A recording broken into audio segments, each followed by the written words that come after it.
ഇതുവരെ വാസ്തവത്തിൽ ഈ വാർത്ത വരുന്നത് വരെ മിൽമ തന്ന നെയ്യിൽ എന്തെങ്കിലും പോരായ്മ ഉള്ളതായിട്ടുള്ള ഒരു പരാതി എൻ്റെ ശ്രദ്ധയിൽപ്പെട്ടിട്ടില്ല, ബോർഡിൻ്റെ ശ്രദ്ധയിലും പെട്ടിട്ടില്ല. കഴിഞ്ഞ സീസണിലാണ് ഇത് നടന്നത്.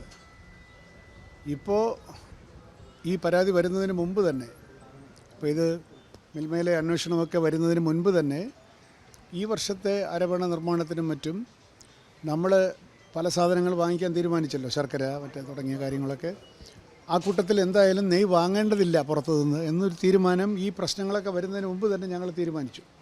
കാരണം ഇത്രയും നെയ്യ് വരുന്ന ശബരിമലയിൽ ഇനി നെയ്യ് വീണ്ടും പൈസ കൊടുത്ത് വാങ്ങിക്കേണ്ട കാര്യമില്ല എന്നൊരു യുക്തിസഹമായൊരു തീരുമാനം നേരത്തെ എടുത്തിരുന്നു.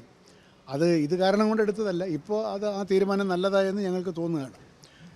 അപ്പോൾ അവിടെ വന്ന നെയ്യ്, മിൽമ സപ്ലൈ ചെയ്ത നെയ്യിൽ ദോഷമുണ്ടായിരുന്നു എന്നുള്ളത് ഇനിയിപ്പോൾ എങ്ങനെ പരിശോധിക്കുമെന്ന് എനിക്ക് അറിഞ്ഞുകൂടാ. ഈ ഫുഡ് സേഫ്റ്റിക്കാരുടെ ലബോറട്ടറിയിൽ സാമ്പിൾ പരിശോധിച്ചിട്ടാണ് മിൽമ തന്നിട്ടുള്ള എല്ലാ നെയ്യും മുകളിൽ കയറ്റിയിട്ടുള്ളത്. അതിലെന്തെങ്കിലും പോരായ്മ ഉള്ളതായിട്ട് ഇതുവരെ ഒരു പരാതി ഉയർന്നിരുന്നില്ല. ഇനിയിപ്പോൾ ഇത് ഉപയോഗിച്ച് പോയ നെയ്യ് എങ്ങനെയാണ് കണ്ടുപിടിക്കാൻ പോകുന്നതെന്ന് എനിക്ക് അറിഞ്ഞുകൂടാ. ഏതായാലും ഞങ്ങൾ വാങ്ങുന്നില്ല ഇനിയിപ്പോൾ. അതാണ്.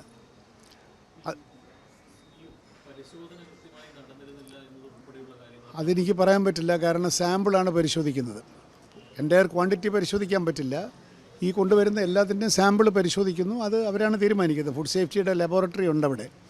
അവർ പരിശോധിച്ച് ഈ ലോട്ടിൽ നിന്ന് ഇത്ര സാമ്പിൾ എടുക്കുന്നു, ഓക്കെ എന്ന് പറയുന്നു, മുകളിൽ കയറ്റുന്നു. ചിലതൊക്കെ റിജക്റ്റ് ചെയ്യും. ഇപ്പോൾ ഞങ്ങൾ തന്നെ കൊണ്ടുവരുന്ന ചുക്ക് പിന്നെ അങ്ങനെയൊക്കെയുള്ള സാധനങ്ങളൊക്കെ റിജക്റ്റ് ചെയ്യാറുണ്ട്. വലിയ ബുദ്ധിമുട്ടുണ്ടാവാറുണ്ട് ചിലപ്പോൾ.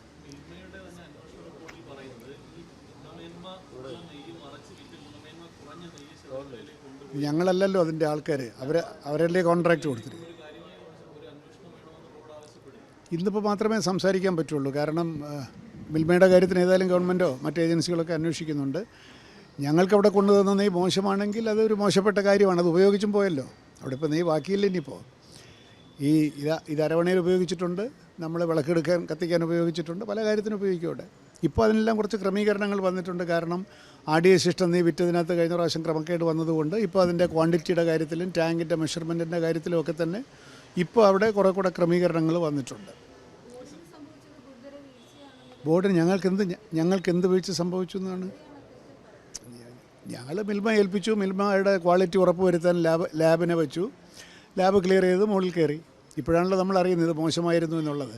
ഏതായാലും ഈ വർഷം ഞങ്ങൾ വാങ്ങുന്നില്ല എന്നുള്ളത് ഇതൊക്കെ വരുന്നതിന് മുമ്പ് തന്നെ തീരുമാനിച്ച് ദൈവഹിതം എന്നേ പറയാനുള്ളൂ. ഭക്തന്മാർ കൊണ്ടുവരുന്ന നെയ്യാണല്ലോ അവിടെ ഉപയോഗിച്ചുകൊണ്ടിരുന്നതും എപ്പോഴും ഉപയോഗിക്കേണ്ടതും. അത് ആവശ്യത്തിനുള്ളത് കൊണ്ടാണ് നമ്മൾ RDA സിസ്റ്റം നെയ്യ് വിൽക്കുകയും കൂടെ ചെയ്യുന്നത്.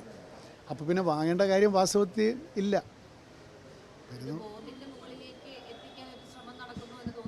എന്താ എൻ്റെ തോന്നൽ അപ്രസക്തം.